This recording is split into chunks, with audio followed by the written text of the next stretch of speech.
What's up, duders? Time for your daily dose of internet madness. I mistakenly sent my wife's affair details to her entire family group chat. I've rewritten this post 3 times already, mostly because every version feels like a confession and a warning at the same time.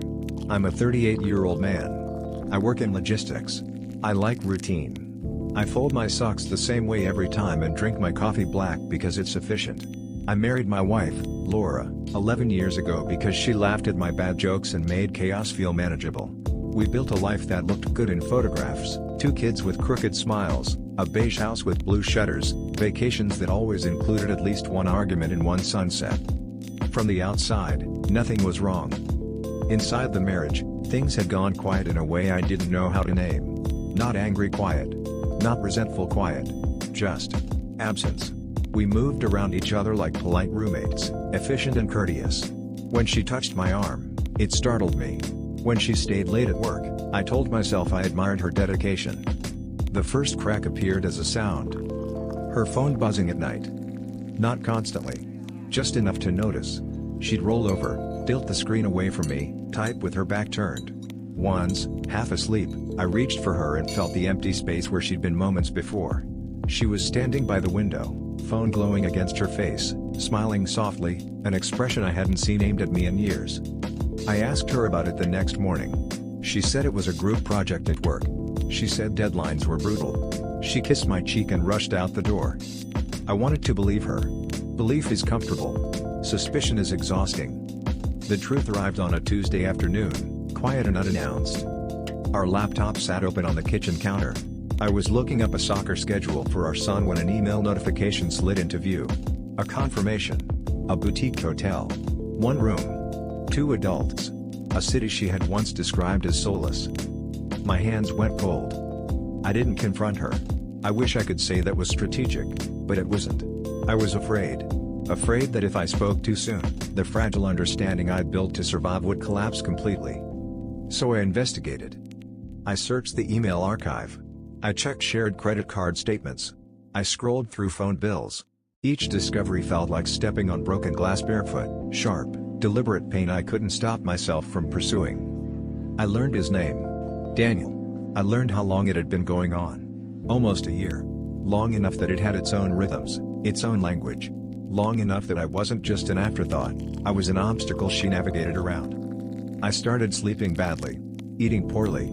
At work, I stared at spreadsheets without absorbing anything. At home, I watched Laura move through the house, humming sometimes, alive in a way she hadn't been with me for years. I needed help. I typed a message to my brother Mark. He's older than me by 4 years and has always been the calm one. The kind of man who listens before he speaks. I wrote everything, what I found, how I felt, how lost I was. I attached screenshots, dates, the hotel confirmation. I asked him what to do. I read it over. I corrected a typo. I exhaled. Then I hit send. The relief lasted half a second. That's how long it took for me to realize the message hadn't gone to Mark. It had gone to the Thompsons. Laura's family group chat. The screen stared back at me, merciless and bright. My words sat there like a body on the pavement, graphic, undeniable. I felt heat rush to my face, my ears ringing so loudly I thought I might pass out. I tried to unsend it. Too late. The read receipts bloomed one by one. Her Aunt Carol. Seen. Her cousin Megan. Seen. Her mother. Seen. Then the replies started. What is this supposed to mean? Is this real? Laura, explain yourself. Her father didn't reply. He called. I didn't answer. I sat at the kitchen table with my hands flat against the wood, breathing like I just surfaced from deep water. When Laura walked in 20 minutes later, her phone was vibrating non-stop in her hand. She didn't yell. That was worse. She dropped her keys, stared at me, and said, very quietly, "You destroyed everything." I told her I hadn't meant to send it there. The words sounded pathetic even to me. She laughed once, sharp and humorless. But you meant to write it. She packed a suitcase. She moved with frantic precision, pulling clothes from drawers, knocking over a lamp without noticing. The kids were at soccer practice. Thank God for that mercy. Before she left, she turned to me and said, "I hope you're happy now." The door slammed hard enough to rattle the windows. I didn't sleep that night. The next morning, Her family arrived in waves. Her sister first, angry, protective, confused. Then her mother, crying, apologizing to me for reasons I didn't understand. Her Aunt Carol cornered me in the hallway and demanded details like a prosecutor. The kids stayed with my parents. I watched their car disappear down the street and felt something hollow out in my chest. By evening, the house felt enormous and unfamiliar. Every room echoed. The group chat was silent, the last message frozen in time like a crime scene photograph. I keep thinking about the moment I hit send. About how casual it was. A thumb press. A breath. I don't know if it was a mistake or my subconscious finally refusing to protect a lie that was poisoning me. All I know is that nothing is private anymore, and somehow, that feels both terrifying and honest. Okay. Pause. Deep breath. If this were a movie, this is where the audience groans and whispers, "Oh no," in perfect unison. But let's be real, this wasn't just a tech fail. This was the universe grabbing the truth by the collar and shoving it into a spotlight. Accidental? Sure. Meaningless? Not even close. Also, reminder to everyone reading this at 2 a.m., always check the recipient line. Update. It's been 2 months since the message detonated my marriage. Laura and I are legally separated now. The paperwork feels surreal, initials on forms that reduce 11 years to bullet points and checkboxes. We share custody. We exchange the kids every Sunday evening like a ritual neither of us fully understands yet. The first few weeks were brutal. Her family fractured under the weight of the truth. Her mother tried to mediate, her sister took sides, her father went silent. The group chat remains inactive, an abandoned digital room no one wants to clean out. Laura and I communicate only when necessary. When we do speak, it's careful and brittle. Sometimes she looks at me like I betrayed her more deeply than she betrayed me. Other times, there's guilt in her eyes so sharp I almost flinch. I started therapy.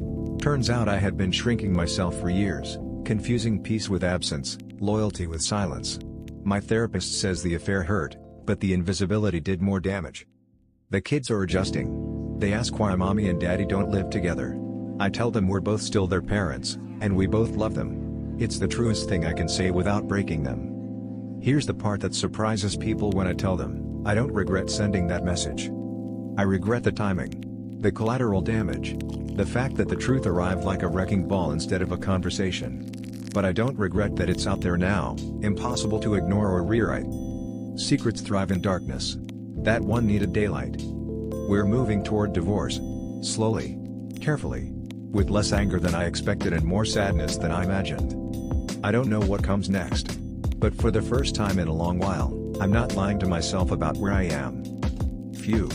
That's a lot, right? I came into this story expecting chaos and stayed for the quiet bravery it takes to keep living afterward. If I'm honest, I don't think this man ruined his life, I think he detonated a lie that was already hollowing it out from the inside. Would I have done it differently? Maybe. Would it have been cleaner? Almost certainly not. Truth has a habit of making a mess no matter how politely you introduce it. Here's my question for you, dear reader, if the truth was already written, does it matter how it gets read? Or just that it finally is? And also, check your group chats. Always. That's all folks. Don't forget to update the video. Thanks for listening, and I'll catch you in the next one. Doot doot.